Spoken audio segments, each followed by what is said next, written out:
a lot of the reviews of your book have drawn a line between Waco and January 6th, and you did Yep. that yourself at the beginning of this interview. What's that connection? 2 years to the day after Mount Carmel burned, a man named Timothy McVeigh blew up the federal building in Oklahoma City, claiming he was doing it in retaliation for what the government had done in Waco. A couple years after Mount Carmel burned, a big, burly, bearded man who'd been broadcasting primitive internet programs out of his garage in Austin showed up in Waco at a memorial service, grabbed the microphone, and claimed from now on he's going to go anywhere things like this happen and he's going to stop them. His name was Alex Jones.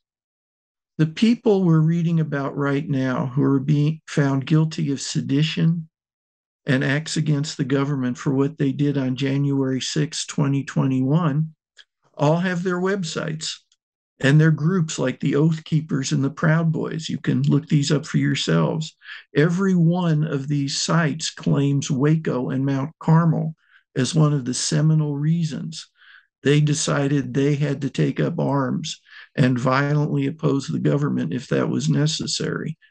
So Waco is ground zero for the things we're seeing today.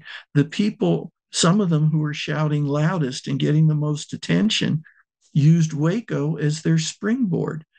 How can we possibly come to grips with the problems we're facing right now, the violence, the tension, the obvious plausibility that there is going to be more shooting, there's going to be more deaths, if we don't go back and try to understand where it all got started?